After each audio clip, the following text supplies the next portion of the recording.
saudar a igreja amada com a paz do Senhor. Dizer que é um privilégio grande e uma responsabilidade enorme.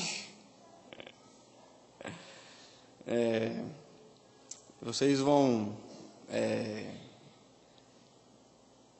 perceber que no decorrer desse ano outros presbíteros estarão pregando,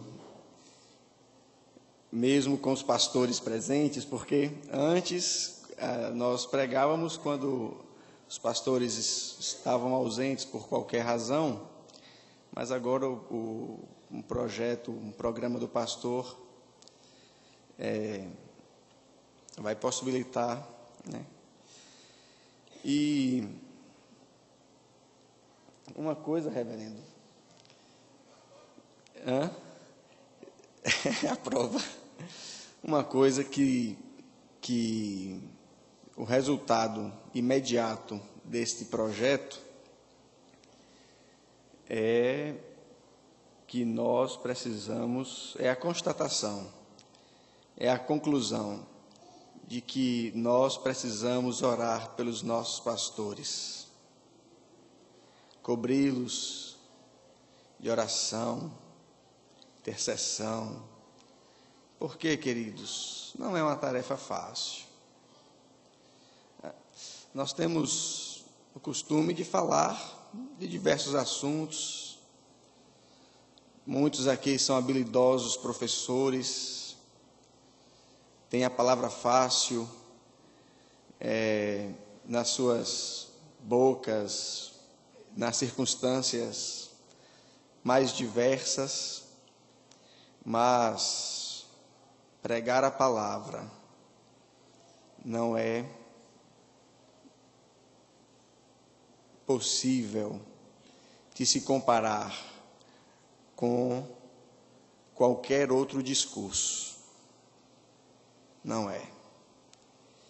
E nós precisamos orar pelos nossos pastores. E a nossa igreja, a nossa Constituição, ela é de uma sabedoria muito precisa, preciosa, quando divide o encargo dos presbíteros em regentes e docentes. Os regentes, que é o grupo do qual eu faço parte, cuidam prioritariamente das questões relacionadas com a governança, enquanto que os docentes, eles se dedicam prioritariamente ao estudo e à ministração, ao ensino da palavra de Deus. Tem que ser assim. Os nossos pastores precisam mesmo de tempo, conforto, sossego, para se dedicar a esse mistério. Bom, mas não adianta ficar fugindo. Vamos lá, vamos abrir as nossas Bíblias. No domingo, em um dos domingos do mês de janeiro, o presbítero que pregou foi o presbítero Lindenberg, que já é experiente, para ele já é mais fácil, não sofre tanto quanto eu. Vamos abrir as nossas Bíblias no livro de Eclesiastes, no capítulo 3. Eu gostaria nessa noite de fazer fazer um estudo e falar nesta noite de uma forma mais ampla sobre o livro de Eclesiastes e a sua relação com outros textos da Bíblia Sagrada, e estou com medo de me perder, então eu vou ficar aqui nesse suspense. É um tema muito amplo, mas vou tentar aqui me esforçar para ser preciso e conciso. E eu peço a intercessão dos irmãos. E ao longo do desenvolvimento do nosso tema, nós vamos ler outros versículos, tanto de Eclesiastes como de outros livros da Bíblia. Mas agora, para situar o nosso tema, que é a eternidade no coração, nós vamos ler o versículo 11 do capítulo 3.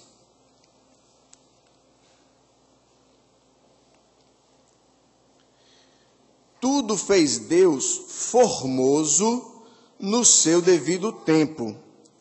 Também pôs a eternidade no coração do homem, sem que este possa descobrir as obras que Deus fez desde o princípio até ao fim.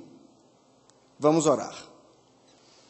Deus de amor, Deus de graça, Deus de misericórdia, Deus todo-poderoso, nós nos prostramos diante da Tua presença augusta para adorar o Teu nome, para declarar, ó Deus, que Tu és o nosso Deus, que Tu és o justo e o verdadeiro, a quem é devido toda a honra, toda a glória e todo o louvor. Nesse momento, ó Pai, em que temos diante de nós a Tua palavra aberta, suplicamos que ela seja exposta pelo Senhor mesmo aos nossos corações. Fala-nos, ó Deus, com poder, fala-nos com unção, fala-nos com a Tua voz, que é inconfundível. Ó Deus amado, que a Tua palavra seja, ó Deus, impactante nas nossas vidas. Deus amado, usa-me como instrumento, como vaso, nas Tuas mãos, pequeno.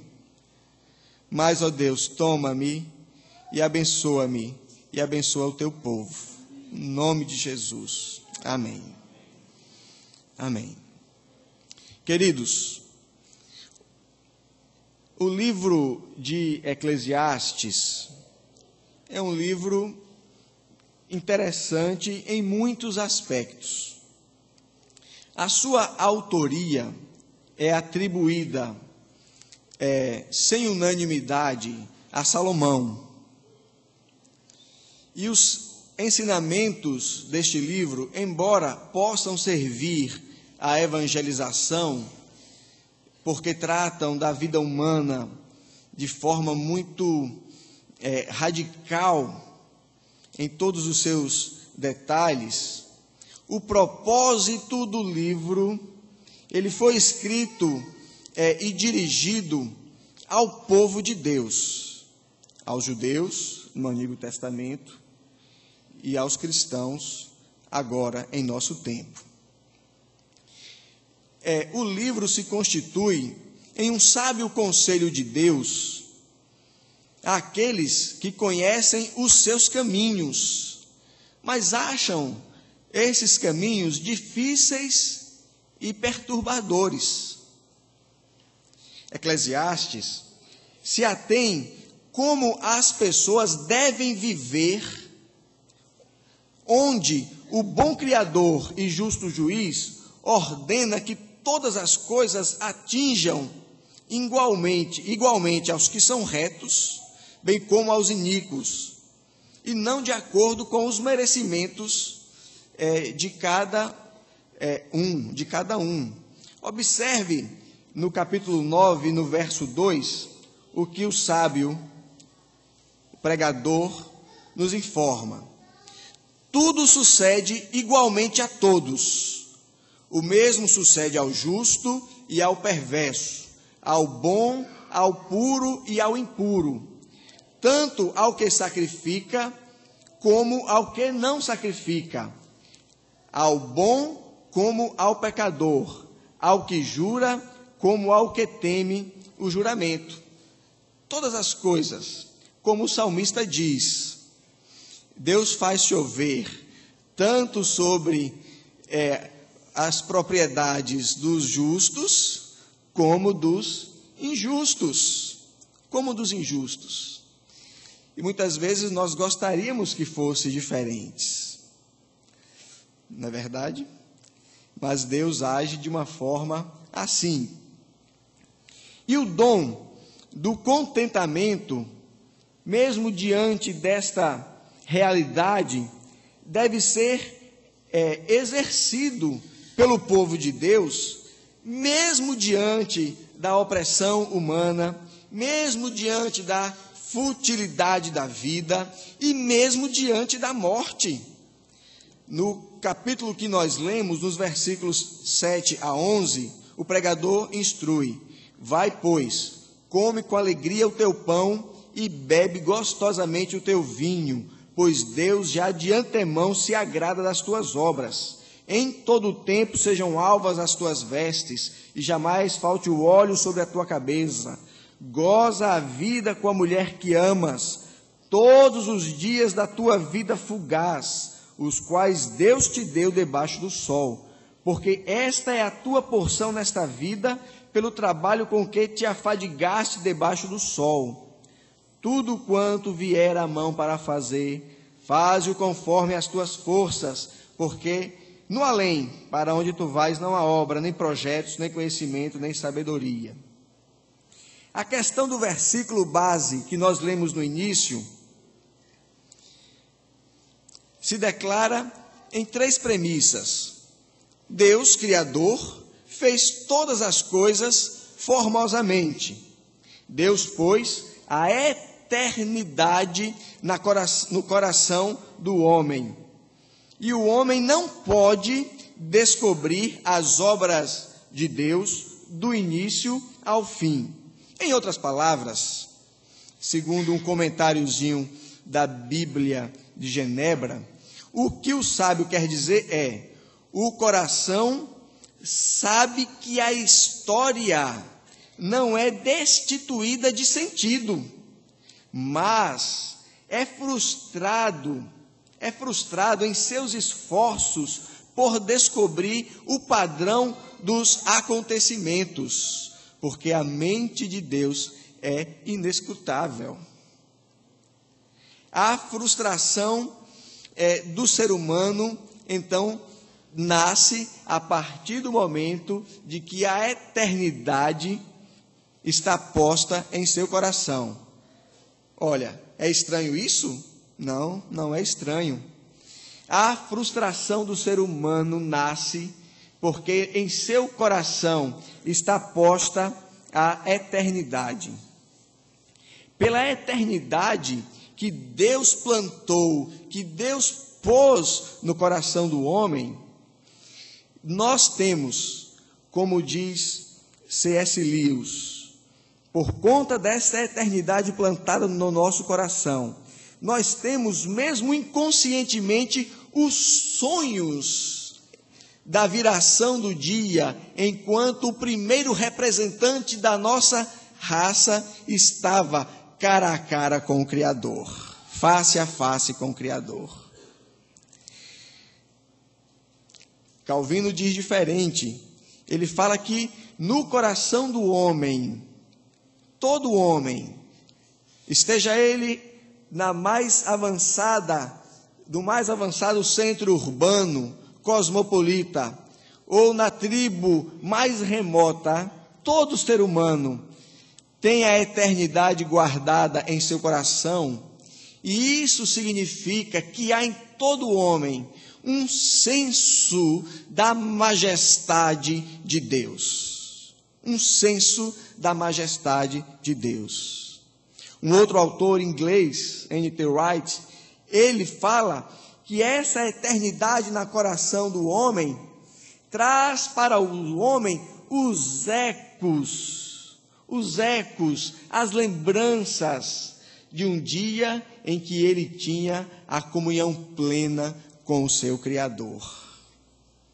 Então, esta eternidade que Deus pôs no coração do homem, faz o homem desejar e ter um senso de justiça. Ninguém ensina aos nossos filhos um conceito dogmático de justiça nem de equidade.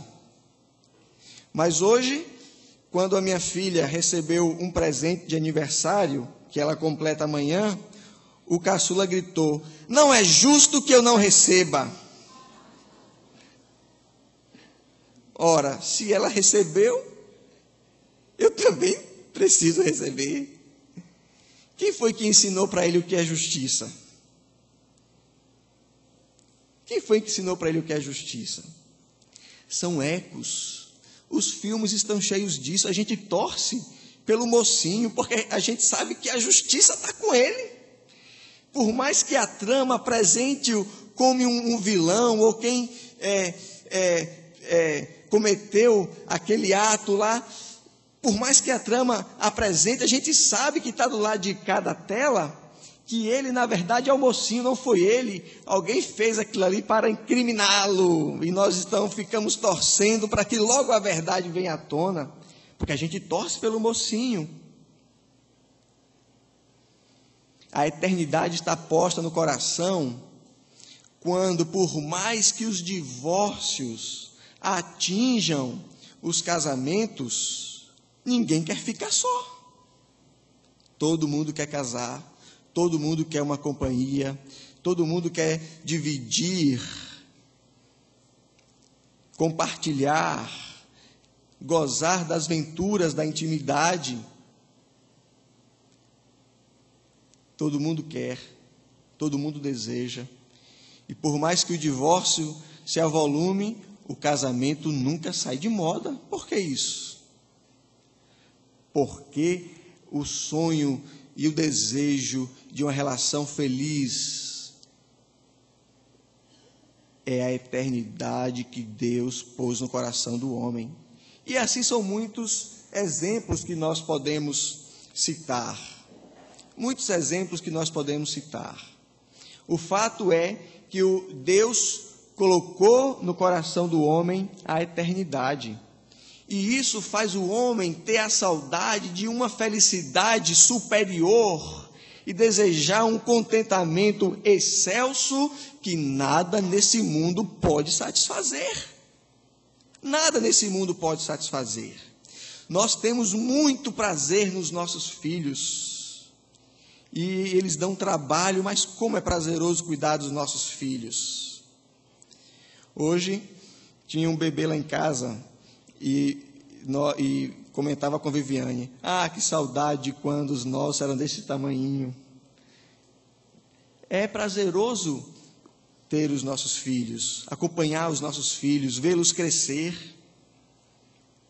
Só que nós não podemos projetar e nem esperar dos nossos filhos a satisfação desse contentamento e dessa felicidade, porque por melhores que sejam os nossos filhos, eles nunca preencherão, nunca nos darão esse contentamento superior e excelso que o nosso coração anseia, porque tem dentro dele a eternidade gravada.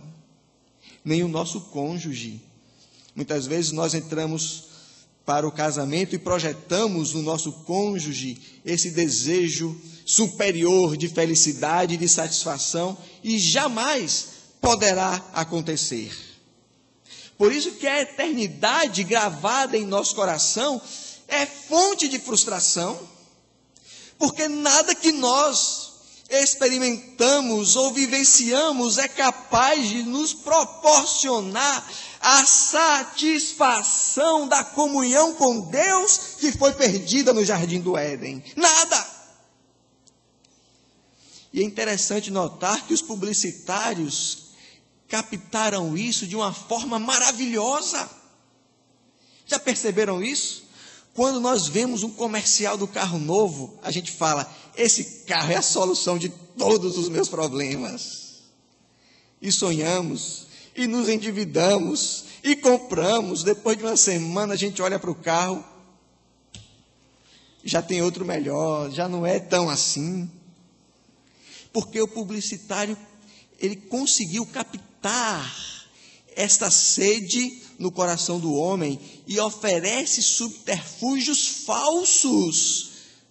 E nós nos enganamos muitas vezes, o ser humano se engana muitas vezes com essas migalhas de contentamento falsas que nos são oferecidas. Até aqueles produtos, daqueles comerciais de produtos importados, a faca que faz tudo, que desmonta até um navio, é a solução, e cria a fantasia daquele produto, explorando esse sentimento. E dia após dia nós vamos acumulando frustrações. Os nossos filhos crescem, saem de casa, não seguem a carreira que nós sonhamos para eles. Não se casa com a mulher que nós sonhamos. O carro não é tão bom. A esposa decepcionante. O marido, se eu soubesse antes. Não é verdade?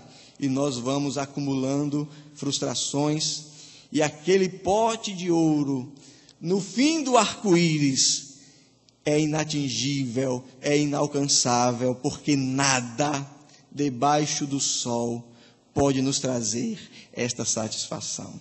Nada. Então muita gente diz, esse livro de Eclesiastes, ele é muito pessimista. Ele é muito pessimista. Eu quero lhes dizer que esse livro de Eclesiastes, ele não é pessimista. Ele não é pessimista. Ele apenas traz para o povo de Deus, um ensino precioso, que é lições de como os eleitos de Deus, forasteiros nesse mundo, mas também cidadãos dos céus, podem viver entre as profundas frustrações e tensões do tempo presente, que é mau. Se você observar aí no boletim, no texto do editorial, você vai perceber que C.S. Lewis, encarando esse tema, ele sistematiza 3 reações a esta constatação das frustrações. A primeira reação é a que ele chama a reação do tolo. É a pessoa que, diante das frustrações, nunca para fazer uma análise objetiva, profunda e sincera, e culpa os outros. Não, este ideal de felicidade é palpável, concreto, mesmo aqui, em meio às desventuras debaixo do sol, mas eu não alcancei porque não casei com a mulher certa, porque não comprei o carro certo, porque não fiz a viagem certa. Então vou trocar de mulher, então vou trocar de carro, então vou fazer outra viagem.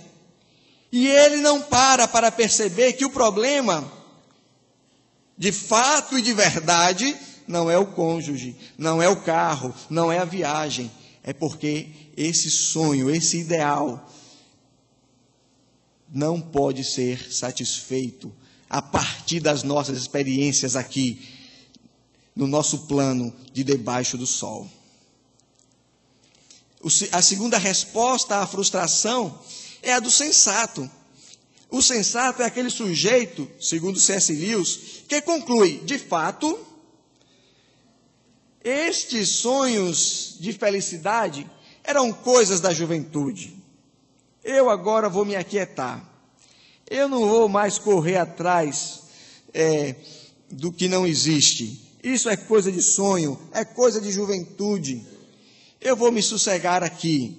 Ele chama da via do sensato porque é socialmente mais positivo do que o tolo, porque é o sujeito que se acomoda, que renuncia, que deixa de sonhar, mas que também é uma resposta equivocada, porque esse desejo no coração do homem, fruto da eternidade que Deus pôs lá dentro, é sim alcançável, é sim real, é sim possível, mas não aqui nesse plano debaixo do sol.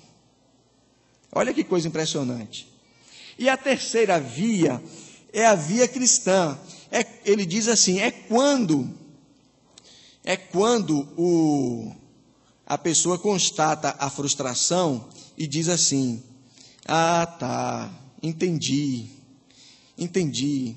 Na verdade, eu não poderia esperar do casamento o algo mais que eu preciso, porque esse algo mais que eu preciso, eu só encontro na cruz.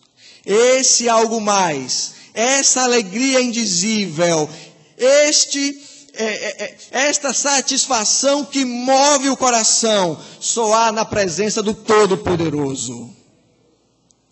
E aí então nós vamos ver que esta é a felicidade e este é o contentamento. Gozar, como ele diz, goza a vida com a mulher que amas, todos os dias da tua vida fugaz, os quais Deus te deu debaixo do sol, porque esta é a tua porção. Isso nos aponta para a realidade de que nós precisamos desfrutar das bênçãos que Deus nos dá, enquanto estamos aqui debaixo do sol, desfrutar e nos alegrar e agradecer a Deus por elas, mas sem esperar delas o algo mais que elas não podem nos trazer.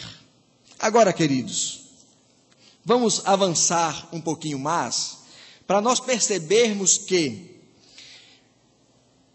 a frustração é uma consequência imediata da eternidade que mora no nosso coração. Mas Deus quer que nós vivamos frustrados, infelizes, macambúzios, descontentes. É esse o propósito de Deus para as nossas vidas? Em absoluto, em absoluto. Jesus, ele veio para nos dar vida e vida em abundância. E isso representa para mim e para você que Deus, no seu propósito, estabeleceu pontos de contatos nos quais nós podemos desfrutar ainda aqui as bênçãos inefáveis que Ele reservou para aquele grande e glorioso dia. Agora, a grande questão é a seguinte: como os eleitos de Deus, forasteiros nesse mundo, mas também cidadãos dos céus, devem viver entre as frustrações do tempo presente que é mau? Como? E eu gostaria de apresentar algumas respostas. Outras existem, mas eu queria limitar a 3. O eleito pode viver forasteiros neste mundo, mas também cidadãos dos céus, viver entre estas frustrações presentes do tempo que é mau, adorando. Percebam, queridos, percebam que o livro de Eclesiastes foi escrito para o povo de Deus. E esse povo de Deus precisa compreender que a adoração é a alegre e contínua demonstração de louvor ao Deus Criador e Redentor por sua excelência, nobreza, poder e majestade. É isso que traz o contentamento para o crente. É isso que traz a adoração, é que traz o gozo antecipado das delícias do céu. A adoração, nós vamos ver lá em Apocalipse 4, Apocalipse capítulo 4, Apocalipse capítulo 5, que a adoração dos seres viventes, dos anjos, ela é a resposta daqueles que estão na contemplação do Todo-Poderoso. E eles adoram, e eles declaram: Santo, Santo, Santo, Deus Todo-Poderoso, aquele que era, que é e que há de vir. Tu és digno, Senhor e Deus nosso, de receber a glória, a honra, o poder, porque todas as coisas tu criaste, sim, por causa da tua vontade vieram a existir. A adoração ao Redentor, digno é o Cordeiro, adoração.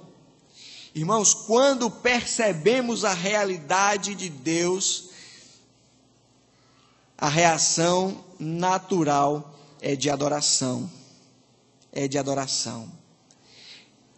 Quando a criança vem ao mundo, quando ela nasce, ela chora para que os seus pulmões funcionem. Da mesma forma, quando os nossos olhos são descortinados para a realidade de Deus, nós adoramos. Nós adoramos. Queridos, e só para a gente ter uma noção, mesmo que imperfeita da adoração, observe que a adoração não é uma resposta a uma ordem. Observe que se um ditador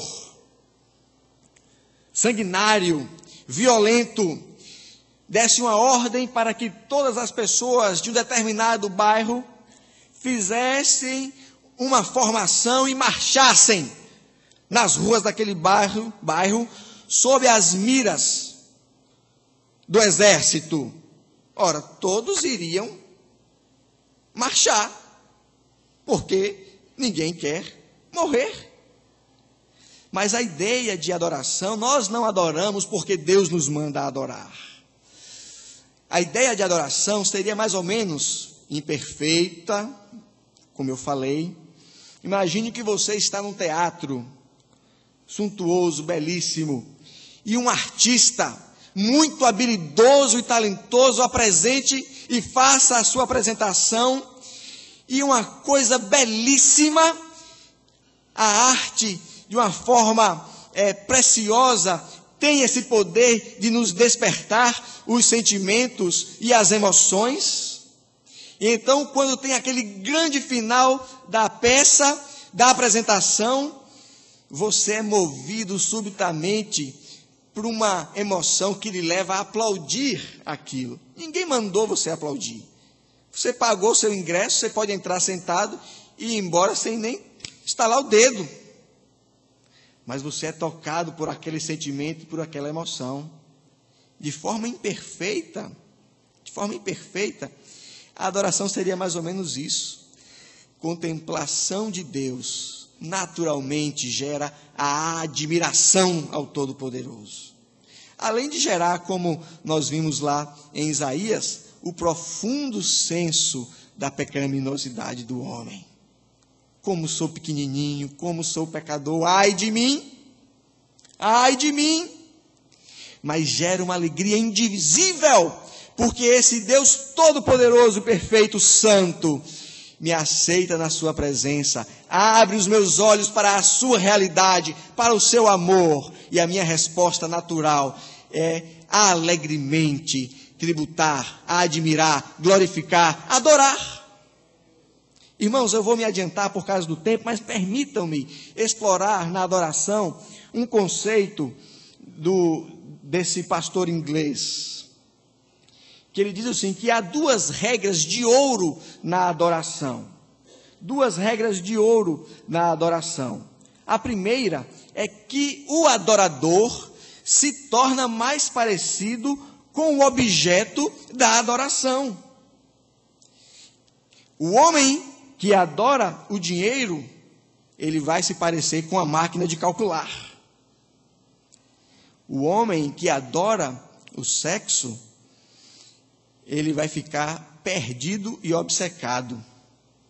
O homem que adora o poder, ele se torna violento e implacável, porque o adorador se torna mais parecido com o objeto da sua adoração.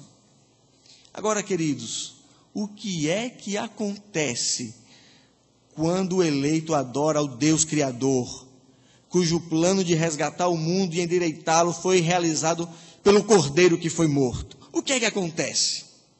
O que é que acontece? A resposta vem com a segunda regra de ouro para esse autor inglês. É que a adoração torna o adorador mais humano. Quando o homem adora a Deus, que o fez à sua imagem, ele vai sendo edificado à estatura de varão perfeito, à perfeita varonilidade, como diz o apóstolo Paulo em Efésios. Até que todos cheguemos à unidade da fé e do pleno conhecimento do Filho de Deus, à perfeita varonilidade, à medida da estatura da plenitude de Cristo. Queridos, a adoração nos faz mais humanos, porque a gente é revestido a cada dia da perfeita varonilidade. A gente vai se aproximando do Adão perfeito, do segundo Adão. E este, de modo inverso, é o problema da idolatria. Quando nós adoramos a criatura em vez do Criador, nós nos rebaixamos, nós nos desumanizamos. Este é o custo da idolatria.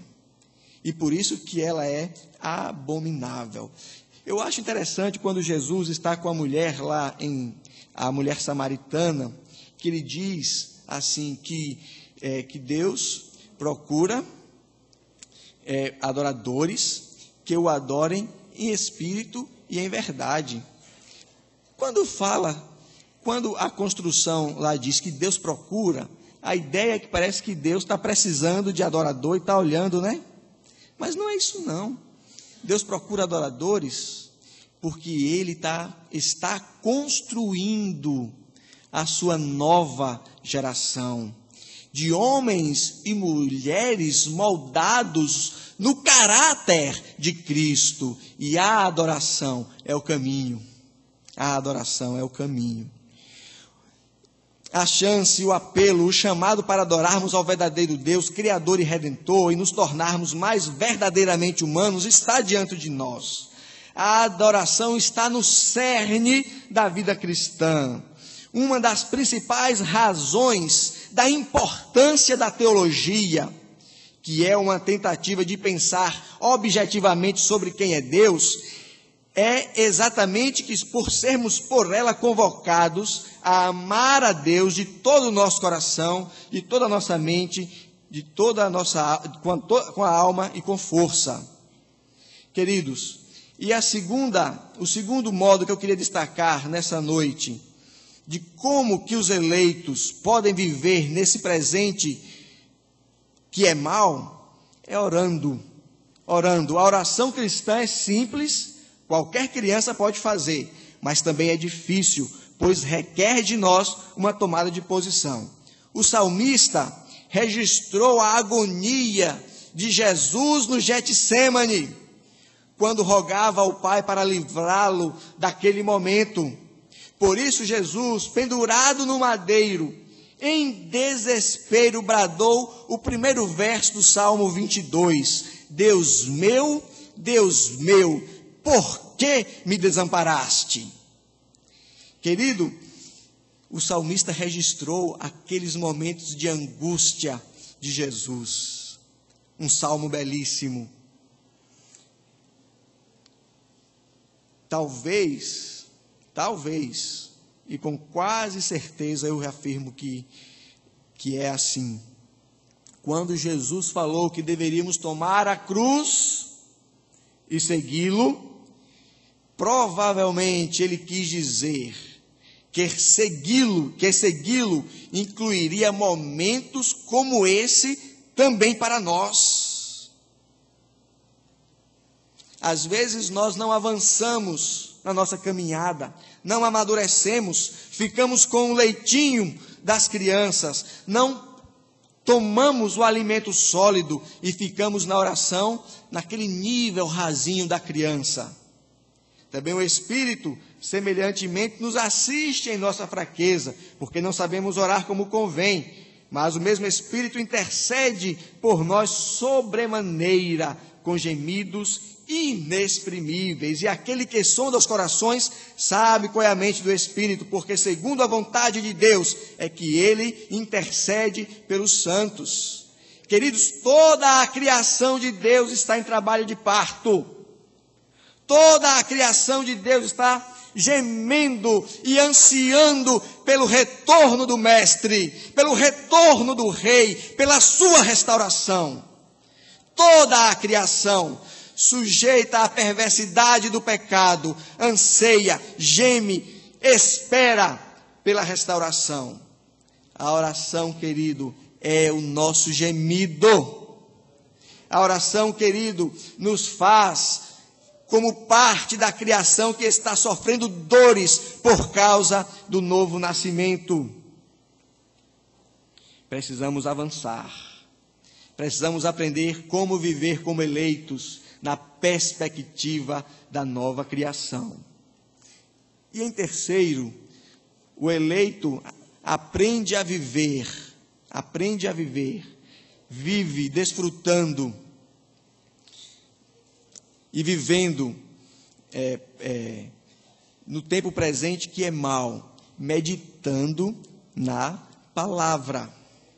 Meditando na palavra. Observe, queridos, que a finalidade da Bíblia é equipar o povo de Deus para fazer a obra de Deus no mundo. A Bíblia é muito mais que uma simples referência a atos passados e a previsões futuras. O que realmente importa é saber a razão por que a Bíblia nos foi dada. E lá em 2 Timóteo não deixa dúvidas. Toda a Escritura é inspirada por Deus e útil para o ensino, para a repreensão, para a correção, para a educação na justiça, a fim de que o homem de Deus seja perfeito e perfeitamente habilitado para toda boa obra. A Bíblia é a palavra soprada de Deus. Literalmente, quando diz que ela é inspirada por Deus, literalmente quer dizer que ela é soprada por Deus, com o propósito de preparar e capacitar o povo de Deus para fazer a sua obra no mundo. Ela equipa o eleito para que cumpra os propósitos da nova aliança e da nova criação. Ela existe para capacitar as pessoas, os eleitos, os crentes, a trabalhar pela justiça, para lhes oferecer sustento espiritual, para criar e desenvolver relacionamentos sadios em todos os níveis e demonstrar um pouco da beleza da nova criação que está por vir, que está chegando. Muitas vezes nós ouvimos falar que a Bíblia é um manual de instruções. Deus nos fabricou e deixou o manual de instruções para que nós possamos nos entender, não é verdade? Nos conhecer, aprimorar, aperfeiçoar, aparelhar. Mas eu acredito que é um pouco mais que isso. Como ela é a palavra de Deus, que Deus soprou para nós, eu acredito que a Bíblia, e através da Bíblia, o próprio fabricante é que vai ajudando a fazer as mudanças, as transformações. O próprio fabricante vem e traz aqui um equipamento de última geração para que nós possamos estar mais fortalecidos para os desafios, porque a palavra de Deus soprada, Deus soprou essa palavra, ela é viva e eficaz. Queridos, os eleitos de Deus, forasteiros nesse mundo, mas também cidadãos dos céus, devem viver entre as profundas frustrações do tempo presente, que é mau, descobrindo o frescor revigorante da adoração, suportando as tribulações no desafio da oração, no gemido da oração, de joelhos. Nós somos, como é que é aquele negócio? Nós estamos maiores quando estamos de joelho, não é isso? Estamos mais fortes quando estamos de joelho. E sendo equipado para a batalha pela instrução da palavra de Deus. Queridos irmãos, a tradução literal para o termo em hebraico, que foi traduzido para Eclesiastes, que é o nome do livro onde nós fizemos a leitura do texto base, ela significa literalmente aquele que reúne a comunidade da aliança. Aquele que reúne a comunidade da aliança. E a nossa esperança, o nosso sonho, o nosso desejo é que Cristo volte logo. Que Cristo volte logo. Paralelo com o texto de Eclesiastes, os comentaristas apontam um texto do apóstolo Paulo em Romanos 8, com cuja leitura eu quero encerrar a reflexão desta noite. Romanos 8, dos versículos 18 a 25. Porque para mim tenho por certo que o sofrimento do tempo presente, porque para mim tenho por certo que os sofrimentos do tempo presente não podem ser comparados com a glória a ser revelada em nós. A ardente expectativa da criação aguarda a revelação dos filhos de Deus, pois a criação está sujeita à vaidade, não voluntariamente, mas por causa daquele que a sujeitou, na esperança de que a própria criação será redimida do cativeiro da corrupção, para a liberdade da glória dos filhos de Deus. Porque sabemos que toda a criação, a um só tempo, geme e suporta angústias até agora. E não somente ela, mas também nós, que temos as primícias do Espírito, igualmente gememos em nosso íntimo, aguardando a adoção de filhos, a redenção do nosso corpo. Porque na esperança fomos salvos. Ora, a esperança que se vê não é esperança, pois o que vê, como o espera, mas se esperamos o que não vemos, com paciência o aguardamos. Queridos irmãos, você quer ser feliz? Você quer experimentar a verdadeira felicidade? Felicidade, na verdade, queridos, começa com fé. Deus nos abençoe, nos dê uma semana de bênção. Amém.